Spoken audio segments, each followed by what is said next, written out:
Al-Fatihah. A'udzubillahi minasyaitonir rajim. Bismillahirrahmanirrahim. Alhamdulillahi rabbil alamin arrahmanir rahim maliki yaumiddin. Iyyaka na'budu wa iyyaka nasta'in ihdinas siratal mustaqim. Siratal ladzina an'amta 'alaihim ghairil maghdubi 'alaihim waladdallin. Assalamualaikum warahmatullahi wabarakatuh. Alhamdulillahi rabbil alamin. Wassalatu wassalamu ala asyrafil anbiya'i wal mursalin wa ala alihi wa sahbihi ajma'in. Subhanaka la ilma lana illa ma 'allamtana innaka antal alimul hakim. Rabbi shrah li sadri wa yassir li amri wahlul 'uqdatam min lisani yafqahu qawli. Wala haula wala quwwata illa billahil aliyyil azim. Amma ba'du. Jadi kita menghimah kita hari ini masuk 117. Ada dua muka surat sebelum tu saya hutang. Saya nak kena murajaah dulu supaya saya dapat menyampaikan yang benar-benar saya yakin. Okey. Hari ini kita masuk 117. Yang sebelum tu tak habis lagi ya. Dua muka surat lebih kurang saya hutang. Ya, saya murajaah mutalaah. Qala mu'allif rahimahullahu ta'ala wa nafa'ana bi'ulumihi wa ja'alana minal mukhlisi bi qiraatih. Bismillahirrahmanirrahim. Ini suatu muhimmah, muka surat 117. Yang ditakut atas segala orang yang memutuskan akan segala keluarganya. Maknanya dia berniat, kau bukan adik aku, dengan niat kau bukan abangku, itu baru dikatakan memutuskan silaturahim. Ataupun dia berniat kemudian dia bertindak. Asal kena rumah adik dia tak nak. Dia seolah dah putus. Boleh tak? Hukumnya haram. Dan dilaknat. Dia bahasa Melayu ni maksimum bahasa Arab tu laknat tu. Bahasa Melayu celaka. Celaka tu belum maksimum lagi. Laknat tu maknanya langsung tak ada rahmat daripada Allah. Tapi kita tengok orang yang dalam tu diberi makan, diberi minum, itu atas rahmat Allah. Apa tu dia panggil? Benda yang memang dijanjikan secara mutlak. Bukan terpaksa Allah, bukan. Kita kena faham satu rahmat. Rahmat ni di Allah kata rahmat tu ada 1000 di sisi aku. Allah dah buat rahmat 1000. Satu tu aku bagi dekat dunia, 999 di akhirat. Dan 999 rahmat tu hanya kepada orang yang mati membawa syahadah dia, membawa iman dan Islam. Tidak mati dalam keadaan kafir, wa iyyazubillah min zalik, ataupun munafik, wa iyyazubillah. Itu rahmat. Supaya kita faham nanti laknat tu apa, istidrak tu apa. Sebab kita tengok yang menentang Allah tu makan nasi macam kita. Betul tak? Makan nasi macam kita, hidup berkeluarga macam kita, berseronok-seronok macam kita juga. Jadi daripada satu rahmat yang di dunia tu Allah bagi rata. Wa ma min dabbatin fil ardi illa 'ala Allahi rizquha. Tidak ada satu pun yang melata di atas muka bumi ni melainkan aku jamin rezeki dia. Aku jamin. Untuk dia hidup aku jamin. Untuk dia membuat ketaatan aku jamin. Bahkan lebih lagi Allah bagi. Tapi yang basic memang itu. Okey, itu satu. Jadi rahmat atas sifat ar-Rahman Allah tu, orang kafir dapat kenikmatan dunia dapat. Saya bagi contoh supaya kita jelas. Rumah kita dengan rumah orang kafir ada tandas tak? Ada kan? Okey. Dia masuk tandas, kaki apa pun tak jadi ibadat. Tak jadi ibadat. Kita kalau masuk kaki kiri tandas, itu ibadat. Jadi pertama, melangkah kaki kiri ke tandas kerana itu sunnah, yang diajar oleh Rasulullah SAW, untuk melangkah macam itu pun perlu rahmat Allah. Tapi kalau kita masuk kaki kanan pun tak ada berdosa. Tapi maknanya perbuatan tersebut tidak berserta dengan rahmat. Rahmat ialah kenikmatan, kurniaan Allah Subhanahu Wa Taala. Apa saja. Sementara orang kafir ni, dia boleh berjalan tu satu nikmat yang berpunca daripada rahmat Allah. Dan dia melangkah kaki kiri, dia tak akan jadi ibadat kerana rahmat dalam bentuk iman dia tak ada. Jadi kita ada rahmat dalam bentuk iman, kita ada rahmat, mendapat rahmat Allah atas Islam yang kita peluk ni, kita anut ini. Kemudian kita ada rahmat tu lagi ketika setiap perbuatan tu sesuai dengan syarak, maka dia ibadat. Sama ada buat atau meninggalkan. Jadi lebihnya kita dengan orang-orang yang peluk Islam tu kat situ. Dekat situ. Padahal perbuatan mereka tu sama macam kita. Jadi rahmat terbesar yang Allah kurniakan kepada kita, iman dan Islam. Iman dan Islam. Jadi kita dah dapat rahmat dan iman dan Islam tu, kita melangkah hari-hari tu, kita masuk kat tanah kaki kiri, maka diberi, maknanya melangkahnya dengan kaki kiri itu dengan ilmu, maka itu atas rahmat Allah. Jadi apa yang lebihnya di hari akhirat? Rahim, kasih sayang Allah Subhanahu Wa Taala. Kasih sayang Allah ni dah ditunjukkan di dunia lagi. Ada satu ulama Maghribi. Ulama Maghribi, dia bermimpi dalam semalam dia berjumpa dengan Rasulullah sallallahu alaihi wasallam. Kemudian dalam mimpi itu Rasulullah SAW menyebut, kau pergi jumpa Polan bin Polan di Mekah. Nabi sebut nama kampung tu. Dia terjaga dari tidur. Nabi kata, kau pergi jumpa Polan bin Polan di kampung sekian. Polan bin Polan ni nama sekian-sekian. Bagi tahu dia ahli syurga. Ulama ni bermimpi. Bukan ulama tu bermimpi. Jadi biasanya kali pertama mimpi ulama dia diam, dia dulu. Besok mimpi lagi yang sama. Malam ketiga mimpi lagi. Maka bila kali ketiga dia mimpi, besoknya ini benar. Bukan mimpi pertama tu berjumpa Rasulullah dia kata tak benar. Mimpi Rasulullah sebenar, tapi nak tahqiq dia panggil. Nak tahqiq atas yang disampaikan oleh Rasulullah SAW. Jadi sentiasa ulama ni dia beramal macam itu. Jadi kita boleh tiru. Kalau mimpi sekali je, kita anggap tak ada apa-apa. 3 kali mimpi yang sama, carilah guru. Carilah guru ataupun orang yang pandai mentafsir mimpi. Jadi dia pun membuat persiapan pergi ke Mekah. Lalu sampai kat sana, pertama dia mengerjakan umrah. Kemudian dia mencari kawan-kawan ulama di sana. Ramailah ulama ni, ramai kawan. Macam kita pun ramai kawan. Ramai. Ramai tu dia tanya tentang kampung ni dan nama ni. Ulama ni kata dia, kami tahu kampung ni di luar tanah haram, tapi di kampung. Lalu boleh jadi apa? Ulama ni pergi ke rumah tu. Jadi kita fahamlah ulama kalau berpakaian macam mana. Jadi masuk satu kampung tu orang heran, apa hal ulama ni datang ni? Ulama ni bertanya, aku nak cari rumah Polan bin Polan. Tercengang, orang kampung tercengang. Kau nak cari orang ni buat apa? Jadi dia tak boleh kata, kau tunjuk aku dulu rumah ni. Jadi saya olah balik kita Saya olah balik, kita ambil kefahaman. Kalau ada pokok tambah nipu kat saya. Jadi saya ambil daripada kefahaman tentang cerita tu, saya olahkan cerita tu supaya kita dapat faham. Itu je. Jadi sampai kat rumah tu kita bagi salam apa semua, keluarlah seorang. Kalau saya cakap preman, tahu tak? Bahasa Indonesia, kalau kat sini gangster. Jadi preman ni kalau sebelah sini dengan tatu dia, dengan muka bengging dia apa semua tu, dengan badan ketul-ketul dia tu. Agak. Jadi bila dia keluar, tuan rumah tu keluar, dia terkejut. Apa aja kau datang sini rumah aku, dia terkejut. Yang datang tu ulama. Jadi ulama pun terkejut.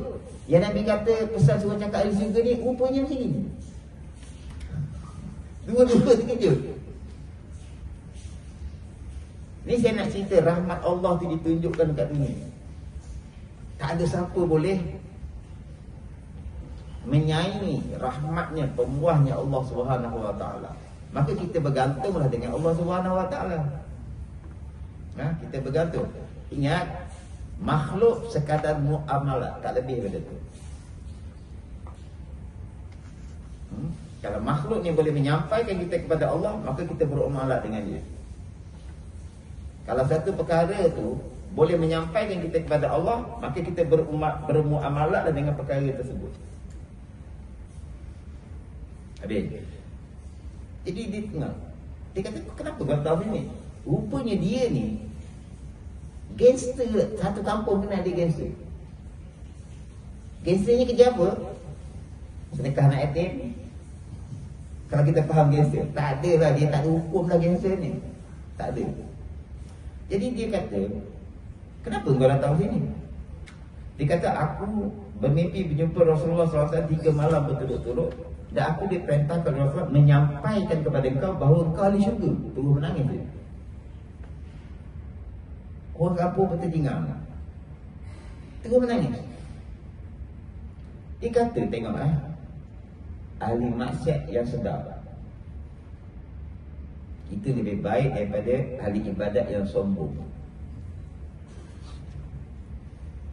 Kau balik kat bawah tu, tengok kawan dia tengah makan, belajar sikit pun tak nak.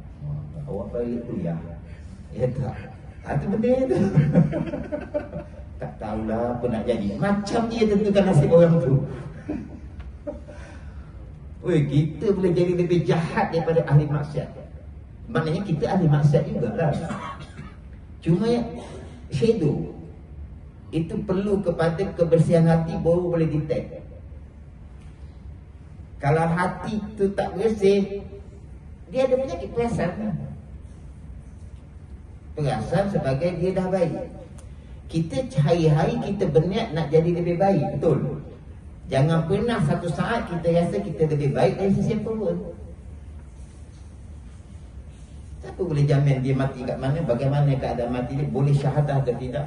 Tak boleh jamin. Ketika falaula idza balaghatil hulqum wa antum hina idzin tanzurun. Ketika nyawa kamu dihakum, kamu akan dipertontonkan. Next, kamu ke mana? Dipertontonkan. Dia menangis. Dia menangis, dia kata, macam mana Rasulullah boleh kata aku ahli syurga, dia pun tak percaya. Jadi ulama dia kata, betul Rasulullah kata kau ahli syurga. Jadi ulama dia kata, orang dia kata itu, aku dengan kejahatan aku ni, tak ada kebaikan yang aku buat, macam mana dia jadi ahli syurga? Maknanya orang ni, dia lupa dia pernah buat baik. Kau tu kalau aku tak tolong tu, macam mana jadi? Itu lain pula cerita ni. Orang dah tolong tu, bagi muka lah sikit. Oh, nak harap orang bagi muka kat dia. Habislah ibadat tu. Habislah ibadat tu. Jadi ingat, senang nak lepas ke qalbul salim tu, tak mudah. Tak mudah. Ingat senang nak sampai ke mutmainnah, tak mudah. Apalagi orang yang tak berjalan, lebih susah lagi. Ahli ibadat ada tipuan dia, ahli zikir ada tipuan dia, ahli mengaji kitab ada tipuan dia. Ada je sudut-sudut yang dia kena tipu. Kemudian bila dah macam itu,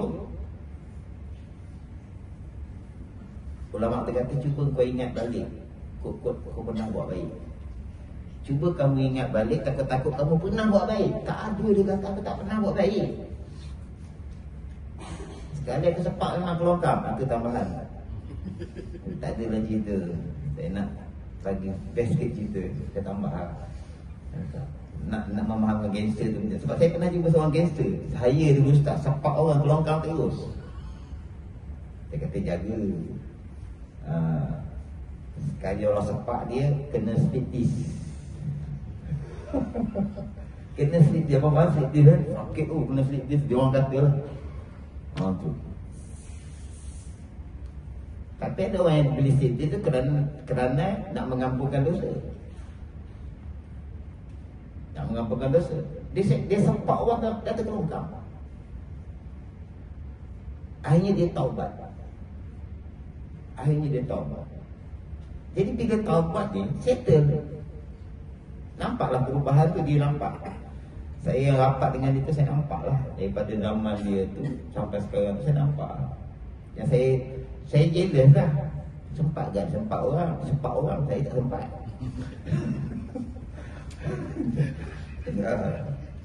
Dia sempat orang tolongkan, Allah bagi dia taubat, dia jadi baik sekarang.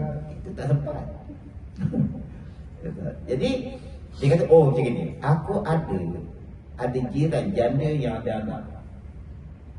Jadi kerana aku melihat kemelaratan hidup dia tu, aku terus berniat, semua pendapatan aku 50% untuk dia. Dan itu berlaku sampai hari ini. Dan dia buat dia lupa lah.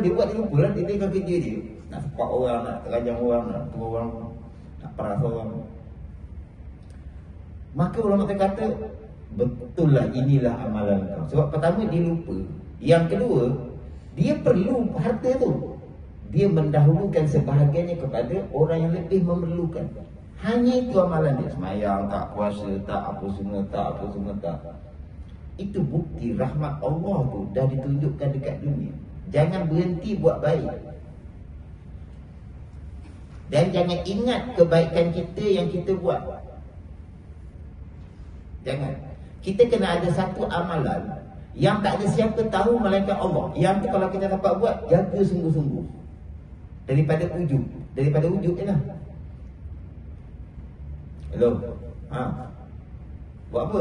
Lambat sangat. Angkat telefon. Aku sikit lagi nak ambil gambar korang tadi. Cerita. Padahal kawan tu tak tahu pun. Nafsu nak bercerita. Padahal dia tak tahu kita buat apa sebelum tu. Adalah kerja sikit tadi. Betul lah kerja baca Quran kan? Tapi nafsu tak macam itu. Saya masa haji yang ke-18, tak haji lah 20 kali pun rupa sama. Tak payah cerita 18. Ini dipanggil guru.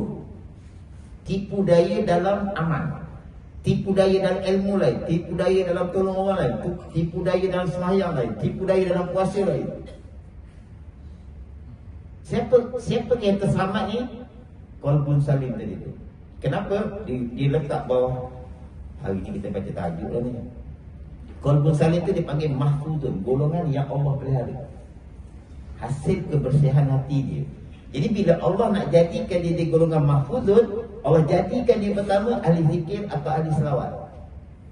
Ada tak benda tu pada kita? Kalau ada, syukur kepada Allah Subhanahu Wa Taala. Syukur kepada Allah. Saya harap kita berhentilah. Kita berhenti apa? Terpesona dengan ganjaran-ganjaran dalam amal yang dijanjikan oleh Allah dan Rasul, itu betul. Tapi kita kena up sikit.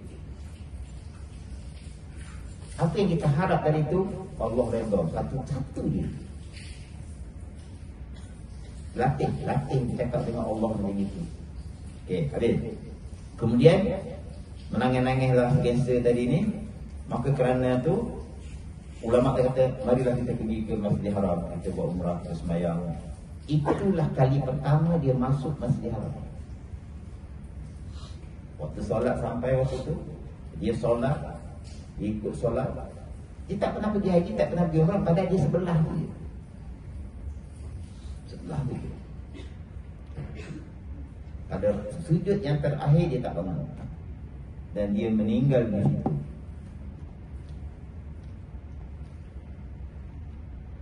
Apa ibrahnya? Jangan menghukum sesuatu hatta dia buat tu jahat sekali. Dan jangan memandang kebaikan kita. Kerana terlampau banyak musuh yang terus menerus mencuba untuk supaya amalan itu rosak.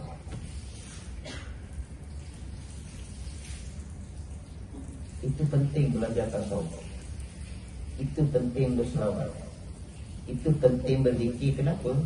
Kerana ni benda-benda ni yang hidden dia panggil. Kita rasa kita dah beramal, rupanya kena sweat dengan wujud, dengan riak.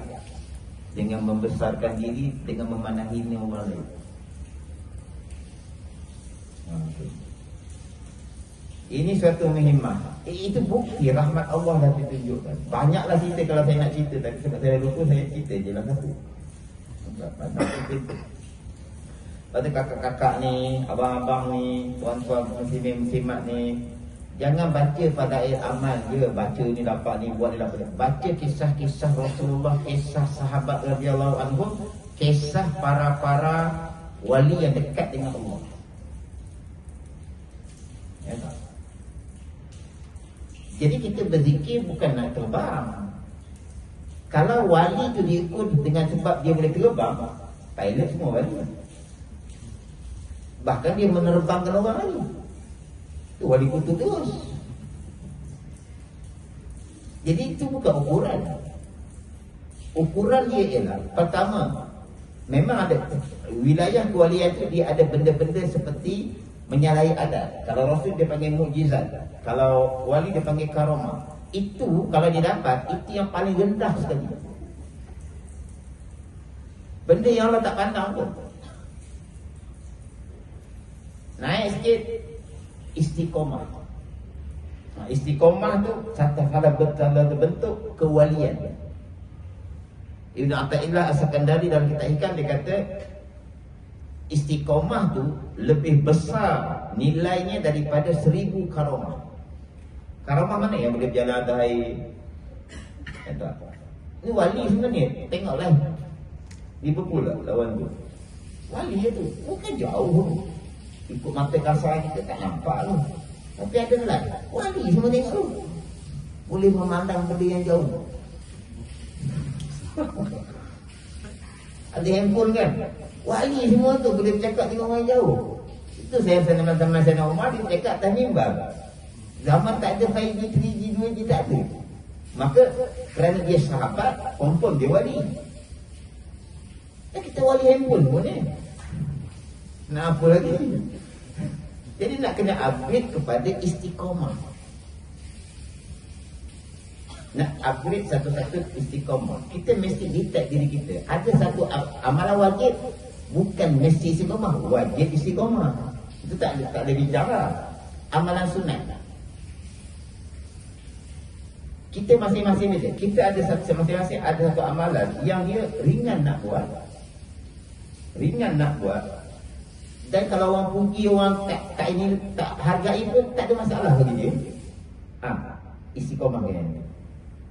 Ada orang tiap-tiap kali sebelum mula kerja pukul 9, dia sampai awal 8.30 dia makan nasi lemak, 8.50 sampai 8.55 dia baca Quran seminggu. Ada orang macam itu. Istiqomah kan. Dekat pejabat ni lah saya rasa dulu. Saya kata kena ada Quran dekat pejabat. Ada tak? Harap dah khatam lah. Ke Quran hilang.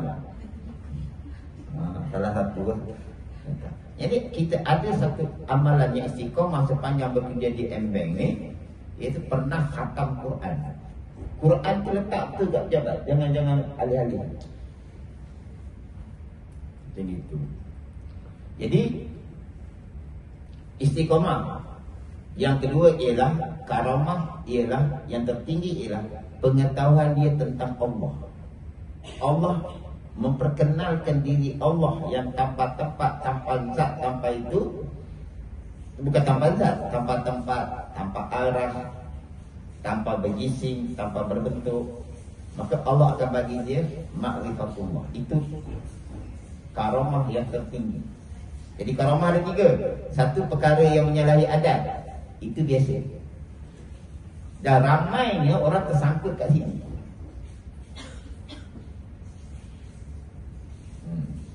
Yang kedua, karamah yang Allah kurniakan istiqomah dengan perjalanan itu. Nak mengenal Allah. Yang ketiga, Allah buka terus tentang Allah. Wa yu'allimukumullah. Maka dia akan diberitahu, diajar ilmu oleh Allah Subhanahu wa taala. Ilmu syariat yang kita pegang ni, ramai je musuh-musuh Islam hafal daripada kita ni. Kerana mereka berniat untuk mencari celah di mana kelemahan Islam. Dan itu tak pernah berjaya. Jadi kita ada satu lapis lagi ilmu. itu hanya dicapai setelah seseorang itu mentaati perintah Allah. Allazina yadhkuruna Allaha qiyaman wa qu'udan wa 'ala junubihim. Sentiasa berzikir menyebut nama Allah Subhanahu wa taala. Habis. Jadi cerita tadi itu kita ada panduan bahawa sesiapa pun kita tak boleh pandang hina kalau dia senasib dengan padahal kebaikannya sikit sangat. Tapi kebaikan yang dia buat tu Allah rahmati, Allah redha. Tak, Allah tu matikan dia. Kerana orang dah tahu dia itu gitu, Allah tu matikan dia, nak menyelamatkan dia. Sebab Allah tahu, mungkin kalau bukan mungkin, Allah tahu kalau aku hidupkan dia, dia akan jadi macam gini. Macam itu. Ini satu muhimmah yang ditakut atas segala orang yang memutuskan akan segala keluarganya. Kau bukan adik aku, kau bukan mak aku. Maka yang itu sebab bermarah-marahan, dan sebab berkelahi-kelahian, dan sebab bersakit hati, bertambah pula hasad, yakni dengki berdengki. Maka sekaliannya yang tersebut itu dosa yang besar, lagi kena murka Allah Subhanahu wa taala dan laknatnya. Kita yang paling takut sekali ialah kemurkaan Allah. Itu yang paling kita takut. Yang kita nak ialah redha Allah. Dua benda tu. Yang kita elak murka Allah, yang kita nak ialah redha Allah. Redha Allah ada dalam ibadat yang diterima. Apabila kita buat satu ibadat tidak diterima oleh Allah, dia tak masuk dalam grup antara grup listed amalan yang layak mendapat redha. Dia tak masuk dalam grup tu. Dia hanya masuk grup layak mendapat ganjaran. Okey. Jadi manakah amal yang layak masuk dalam list amal-amal yang berpeluang mendapat redha Allah? Sejauh mana bersihnya dia beramal tu kerana Allah, tidak ada syirik apa pun. Tak ada. Itu sahaja. Sebab tu pelacur tu dapat. Kalau kita tengok secara adat, sembahyang berjemaah tak pelacur ni? Tak. Yang dia buat tu benda salah. Tapi hanya sebab satu amal, dia merahmati makhluk Allah yang bukan sejenis dengan dia, anjing. Dan ketika dia beramal tu, dia tak ada maksud apa-apa. Bersih betul. Dia pun tak ada fikir ganjaran pahala ke apa begini, ya Allah dengan aku beramal ni beginilah begini. Tak ada. Dia semata-mata beramal. Ini akan sampai. Jadi kita hari-hari berdoa, minta keredaan Allah tu daripada amal soleh tu, yang betul-betul hening sifat dia. Yang mana tak hening sifat dia tu, nanti adalah perkiraan Allah Subhanahu wa taala. Buat kerana aku berapa persen, buat kerana yang lain berapa persen. Syirik juga, tapi masih ada kerana Allah tu. Yang saya maksudkan tadi, bukan saya maksudkan, yang ulama maksudkan tadi tu ialah 100% bebas daripada syirik. Kita memang susah lah. Ya tak? Memang susah. Yang sini amalan tu kita dah tak ingat. Jadi kerja kita beramal. Ya tak? Kata datang kuliah, orang kata apa pula, buang. Yelah tak apalah, sementara nak tunggu pukul 2 kita pergilah dulu ke masjid, buang. Buat semata-mata kerana Allah Subhanahu wa taala. Walladzina yanquduna ahdallahi min ba'di mitsaqihi wa yaqta'una ma amara Allahu bi an yusala wa yufsiduna fil ardh. Ulaika lahumul la'natu wa lahum su'ad dar. Segala yang membinasakan mereka itu akan janji Allah Ta'ala kemudian daripada berjanjinya, dan memutuskan mereka itu akan barang yang menyuruh oleh Allah Ta'ala dengan dia bahawa menghubungkan. Jadi ayat ini yang kita nak ambil ni yang ni lah. Yang sebelum tu ada cerita lain. Menyuruh Allah Ta'ala dengan dia bahawa menghubungkan dan membinasakan mereka itu dalam bumi dengan beberapa bagai maksiat. maka mereka itulah bagi mereka itu laknat, dan bagi mereka itu sejahat-jahat tempat, iaitu neraka. Jadi kena berhati-hati yang dalam konteks kita belajar hari itu, menyuruh menghubungkan, menyuruh Allah Ta'ala bahawa menghubungkan. Jadi jangan ada persisihan dengan kerabat. Dia ada silaturahim secara umum, semua daripada kita ni bersilaturahim. Tapi yang disebut ni ialah kerabat, adik-beradik, anak-beranak, sepupu sepakat. Jangan sampai kita berselisih sehingga kita memutuskan hubungan tersebut. Tak boleh, itu hukumnya haram. Jadi yang penting jangan bergaduh. Tapi kebanyakan yang termasuk diri saya adik-beradik 10 orang, 8 perempuan, 2 lelaki. Tak menang, tak ada kuasa itu langsung. Saya anak nombor 8, kakak-kakak saya atau abang saya tu jadi yes man dia. Kecuali bila bertemu dengan hukum, itu saya berani cakap lah. Tapi kalau setakat benda-benda yang tu saya ikut je lah. Ada faedah tak menang, undi keluar undi tu tak menang. Dan saya faham keadaan itu sebab kita sama-sama mengalami. Tapi jadilah orang yang tetap berhubung atas apa keadaan sekalipun. Sebab kita belajar.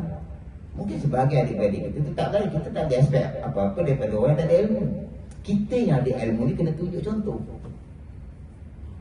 Tadi pun kakak saya tu minta pandangan saya. Saya kata ni cerita masalah pribadi pula kan. Tapi sebab dia pakai ilmu. Tapi ni kita lama. Semua dah settle.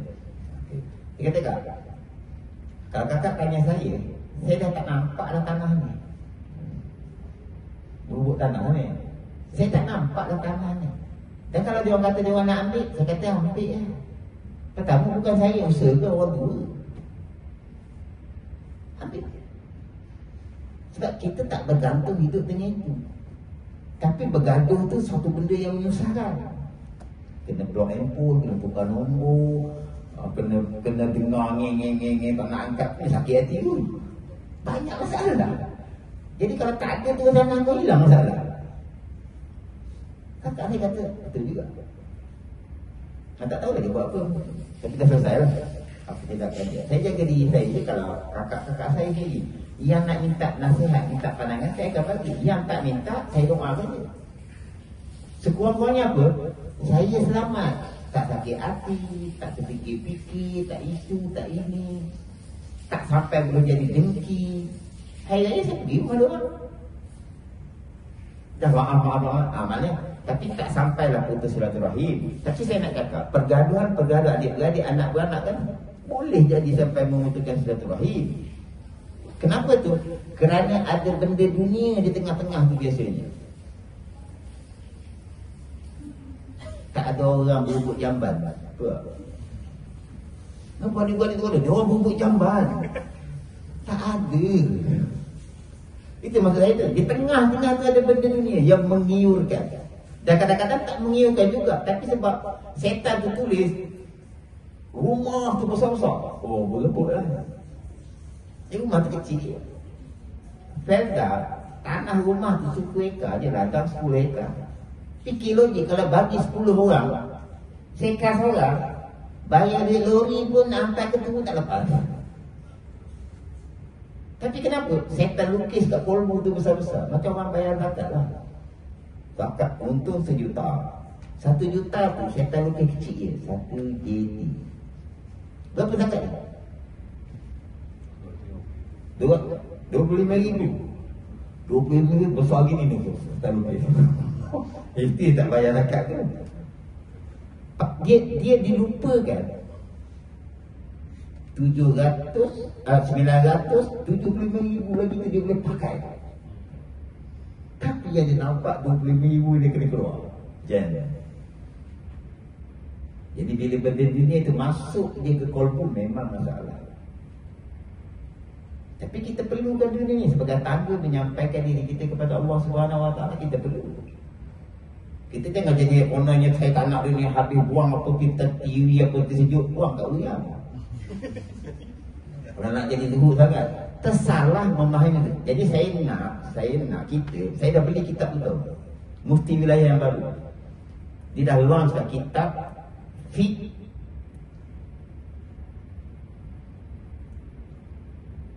Mizan. Fiqh Mizan, timbangan. Yang dulu kecoh, politik tak boleh letak di bawah akidah, dia kena letak di bawah syariat. Kan benda-benda gitulah. Dikata masyarakat terkeliru. Hendaklah bersedekahlah. Oh, nanti Allah akan tambah harta tu. Tak, pertama bila sedekah duit kat situ kurang. Itu kena faham dulu. Bila kita bersedekah, harta tu bertambah di sisi Allah. Allah akan tambah dalam bentuk yang Allah kehendaki. Dan kalau Allah nak tarik harta kita tu dalam bentuk yang Allah kehendaki juga. Tengok. Saya selalu contohkan dialisis, wa'iyadzubillah min dzalik. Seminggu 3 kali. Average cost dia berapa? 1,000 sebulan. Lebih. 1,000. Lebih lah, lebih 1,000. Katalah 1,000. Abang ada 1,000 tu tak bulan sekarang. Dalam bentuk tak kena dialisis. Yang tu yang kita lupa sebab kita terlampau objek. Sebab kita letak agama tu dekat akal. Akal ni dia fikir benda logik je. Disebabkan akal tu mampu memikirkan benda logik, benda yang tak kena dengan akal dia reject. Sebab itu Abu Jahal dia tak terima Isra' Mi'raj. Kerana dia proses Isra' Mi'raj tu dengan akal semata-mata, memang dia reject. Sahabat kenapa terima? Dia maklumat tu masuk ke kolbu. Maka kolbu dia boleh memutuskan sesuatu yang akal tak boleh memutuskan. Maka dia terima Isra' Mi'raj. Dan kita semua dah ada tu. Kalau kita tak ada tu, kita tak akan baca Quran. Dalikal kitabul la raiba fihi hudal lil muttaqin alladzina yu'minuna bil ghaib. Jadi orang-orang yang baca Quran inilah yang Allah sifatkan dia. Bila dia menerima Quran tu, dia telah pun tersedia menerima perkara-perkara yang gaib, pahala, syurga, azab, sirat, rahmat, azab, laknat, dia terima dah. Betul, ulama kata zikir yang terbesar yang kedua ialah baca Quran. Selain daripada zikir menyebut nama Allah dan menyebut nama Rasulullah SAW, next baca Quran. Maka dalam kitab Anwar Tusiyah orang bertanya, sebab ulama ni bermimpi berjumpa dengan Rasulullah ni, bercakap dengan Allah Subhanahu Wa Taala ke dengan Rasulullah SAW. Adakah baca Quran tu dengan faham atau dengan tak faham? Dia kata walaupun kamu baca Quran tu tak faham makna dia, semata-mata baca, itu dah mendapat kelebihan di sisi Allah Subhanahu Wa Taala. Jadi tak faham baca Quran. Dan kita dah baca Quran dah. Baca Quran ni ada yang kita baca daripada awal nak khatam, supaya kita melalui semua ayat tu satu. Bukan kejar khatam, tapi kita naklah satu kerja tu habis. Ada dia berbentuk daily basis, surah Muluk, surah itu. Ada berbentuk mingguan, surah Kahfi. Jadi kita buat semualah. Kita buat semua, kita aturlah jadual kita tu. Jadi baca dalam keadaan tak faham pun dapat manfaat. Sir Quran tu boleh dapat. Sir Quran. Yang jahatnya apa kita? Baca waqiah sebab murah rezeki. Tapi baca khatam ke khatam tu malas. Itu maknanya orang ni ahli dunia lagi. Dia kena nafsu dia. Dia gunakan Quran tu untuk nafsu dia semata-mata. Kita jangan macam itu. Jadi plot kan. Jadi sebab kita banyak benda kita nak buat, ringankanlah jadual peribadi tu. Saya baca Quran untuk khatam sehari setengah muka. Kan ringan. Dia bila dah dapat mabuk atau kecintaan kepada Quran tu, kita tak sedar benda tu bertambah. Dan bertambah tu tanpa beban. Tapi sebab ustaz kita setan, Tak, kita jadikan panduan tu daripada setan. Setan dia suruh banyak. 2 muka, 2 juzuk. Penat. Nanti tunggu masalah rumah ni nak kena tarik, dia cari Quran balik. Kereta ni nak kena tarik, dia cari Quran balik. Tak, kita sikit-sikit. Sebab kita banyak benda nak buat tu. Semayang, kau berabak dia lagi. Kalau perempuan kita nak urus rumah lagi, nak masak lagi, nak mencuci lagi, suami nak pergi mamak lagi, banyak lagi. Jadi plotkan. Jadi tip beramal ni sedikit dulu, tapi kita tak membebankan kita dan konsisten. Nanti Allah, bila dah Allah kendaki banyak, senang je lah. Habis. Jangan kamu memutuskan silaturahim. Sebab ayat ni kata yang menyuruh oleh Allah Ta'ala dengan dia beberapa menghubungkan dan membinasakan mereka itu di dalam bumi dengan beberapa bagai maksiat. Maka mereka itulah dilaknat dan bagi mereka itu sejahat-jahat tempat, iaitu neraka wa'iyadzubillah min dzalik. Dan firman Allah Subhanahu wa Ta'ala, wa nuqatti'u arhamakum ulaika alladzina la'anahumullahu fa'asammahum wa a'ma absarahum. Dan memutuskan mereka itu akan keluarga mereka itu. Sebab tu memutuskan silaturahim dia sampai dengan adik-adik kerabat. Kalau kita kata aku unfriend dia, itu tak ada masalah. Ni friend Facebook. Aku lah nak unfriend nanti memutuskan silaturahim, masalah. Tapi tak bermakna boleh bermusuh. Dan memutuskan mereka itu akan keluarga mereka itu. Maka mereka itulah yang dilaknat oleh mereka itu oleh Allah Ta'ala.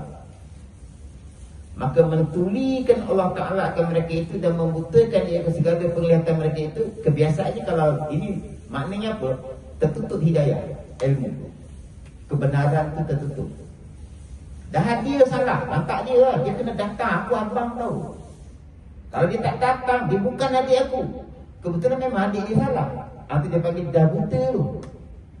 Kita, kalau abang kita kata kau bukan adik aku, okey, kita buat macam tu. 2 kali 5, 5 kali 3. Aku nak tengok berapa hari kau tanpa aku. Okey. Macam tu kan? 2 kali 5, 5 kali 2. Sama je. Yang disuruh oleh syarat, jadilah orang yang pertama menghubungkan. Dan diberitahu macam mana cara nak menghubungkan tu. Teks satu. SLMKM. ASLKM. Pemalas tu orang KL. Saya sekarang lagi saya ada stiker. Berapa orang bagi salam pun saya tak kisah dia. Saya tekan je. Untunglah orang yang buat tu kan. Tu. Tekan je gitu tu. Pertama memang tak salah. Kalau kita tiga tekan kan. Kalau kita tulis mungkin salah-salah lagi. Ada Assalamualaikum, tahap-tahap tu lah macam-macam. Tapi kita faham nanti bagi salam tu. Jadi teknya satu dia. Assalamualaikum. Jadi sama ada kita bersalah atau kita tak bersalah dengan adik-adik, anak-anak, jangan sampai keluar kat kau bukan dia apa. Tak nak bukan mak aku tu, tak mengaku mak aku tu. Tapi kalau kita diputuskan, jadilah orang pertama yang menghubungkan. Mulakan dengan memberi salam. Itu bagi salam. Kenapa salam? Salam itulah doa kerahmatan untuk dia. Dan dia wajib menjawab salam itu sama ada dia teks balik ataupun dalam hati doa itu diterapkan. Itu je. Saya tahulah abang tu abang, tapi janganlah buat macam ni, takkan selesai. Bila berlaku selesai, masing-masing nak mengatakan aku tak bersalah, takkan selesai masalah. Kena turunkan diri. Nanti yang mahal tu siapa yang dapat buat. Kena turunkan diri. Walaupun kita bukan salah, walaupun kita bukan puncanya, kita anggap kita. Dia panggil reverse psychology. Dalam bahasa tu ialah merendah diri. Letak diri kita kat bawah. Jadi mudah-mudahan benda ni tak berlaku dalam hidup kita sebab dia punya pembalasan tu ialah laknat. Laknatnya setahun 5 hari 3 hari dilaknat, kita tidak ada langsung rahmat daripada Allah Subhanahu Wa Taala, yang tak ada hidayah ke begitu, tak ada hidayah. Dan dalam cerita-cerita Quran, golongan yang laknat ni Allah hapuskan. Sampai ke masa Allah akan hapuskan. Kaum Samud, itu laknat Allah. Siapa lagi? Fir'aun, itu dilaknat Allah. Biar batas terakhir hilang. Jadi mudah-mudahan kita orang yang sentiasa menjaga hubungan sesama manusia. Tengoklah tadi gangster tu, hablum minallah tu mencapai redha Allah. Hablum minannas, hablum minallah dia tak ada. Mayang tak tak. Tapi nilai hablum minannas, maka tak boleh putuskan silaturahim, tak boleh bermusuh dengan siapa, tidak boleh ada dendam. Jadilah orang yang pemaaf. Wallahu a'lam bissawab. Hanya umum kita jumpa pada pelajaran tentang Al-Fatihah. Bismillahirrahmanirrahim. Alhamdulillahirabbil alamin. Iyyaka na'budu wa iyyaka nasta'in. Ihdinas siratal mustaqim. Siratal ladzina an'amta 'alaihim ghairil maghdubi 'alaihim waladdallin. Bismillahirrahmanirrahim. Alhamdulillah rabbil alamin. Fid-dunya hasanah حسنة وقنا عذاب النار اللهم اغفرنا فيما إنك اللهم اغفر لنا ذنوبنا ولوالدينا وارحمهما كما ربينا صغيرا ومشايخنا ومعلمينا والذين كتب علينا ولجميع المؤمنين والمؤمنات